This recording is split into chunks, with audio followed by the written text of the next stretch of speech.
అందరికీ మరి కడుపులో చల్లగా ఉండాలి. అందరూ మళ్ళీ టీఆర్ఎస్ మా ఆపద్ బాంధవుడు మానకొండూరు ప్రజల పాలిట నిండిది బడుగు బలహీన వర్గాల ఆశాజ్యోతి రసమయన్న ఎప్పుడైతే ఉద్యమ రథసారథి తెలంగాణ సాధనలో తనదైన శైలిలో మొత్తం తెలంగాణ ప్రజలను ఆయన ఆటపాటతోటి ఆకట్టుకున్నటువంటి మహానేత రసమయన్న గారి జన్మదినం. ఈ జన్మదినం సందర్భంగా వారికి గన్నేరు మండల ప్రజలందరి తరఫున శుభాకాంక్షలు తెలుపుతా ఉన్నాం. వారు ఈ జన్మదినం సందర్భంగా నిండు నూరేళ్ళు ఆరోగ్యాలతోటి మంచిగా తులతూగాలని చెప్పి పొద్దున్నే మా మానసాదేవి టెంపుల్లో ఆయన పేరు మీద అర్చన చేయించడం జరిగింది.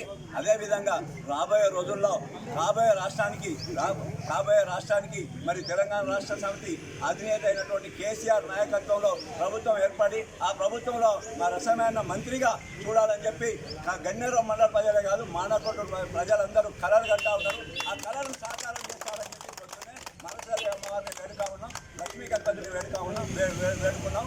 ఖచ్చితంగా ఇది జరుగుతూ ఉంటుంది. Long live long live long live long live రసమైన నాయకత్వం రసమైన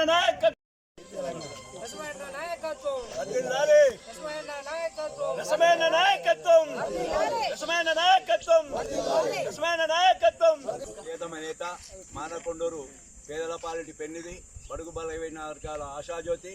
ఆయన పుట్టినరోజు సందర్భంగా గన్నేరు మండల కేంద్రంలో పాఠశాల ఆవరణలో ఘనంగా కేక్ కట్ చేసి బర్త్డే వేడుకలు జరపనైనది. ఈ సందర్భంగా అక్కడ కూడా మా బడుగు బలహీన వర్గాలకు ఈ చల్ల ప్యాకెట్లు వేసవి ఎండలో తట్టుకోలేకుంటూ ఉన్న వాళ్ళందరికీ దాదాపు ఒక 200 మందికి చల్ల ప్యాకెట్లు పంపిణీ చేయడం జరిగింది. ఈరోజు కూడా ఇక్కడ ఆ ఎండలో కష్టపడుతున్నటువంటి అమాలి కూలీలకు మరియు రైతులకు చల్ల ప్యాకెట్లు పంపిణీ చేయడం జరిగింది. ఆయన బర్త్డే సందర్భంగా మేము కోరుకునేది ఒకటే, మానకొండూరు ప్రజలందరూ గన్నేరు ప్రజలందరం కోరుకునేది ఒకటే, నిన్ను నూరేళ్ళు ఆరోగ్యాలతోటి సుఖ సంతోషాలతోటి మంచిగా చల్లగా జీవించి 100 ఏళ్ళు జీవించి రాబోయే కాలంలో ఏర్పాటు చేసేటువంటి కేసీఆర్ నాయకత్వంలో ఉన్నటువంటి ప్రభుత్వంలో ఆయనను మంత్రిగా చూడాలని మానకొండూరు ప్రజలందరూ కలలు కంటా ఉన్నారు. ఆ కళలు సాకారం చేయాలని చెప్పి పొద్దున్నే ఉదయం లేచి మా మానసాదేవి అమ్మవారిని లక్ష్మీ గణపతి స్వామివారిని వేడుకోవడం జరిగింది. ఖచ్చితంగా రాబోయే రోజుల్లో కేసీఆర్ ప్రభుత్వం ఏర్పడుతుంది. ఆ ప్రభుత్వంలో మా నాయకుడు మంత్రి అవుతాడని చెప్పి ప్రజలందరూ కోరుకుంటా ఉన్నారు. ఖచ్చితంగా ఆ కోరిక నెరవేరుస్తారని చెప్పుకుంటూ జై తెలంగాణ, జై తెలంగాణ.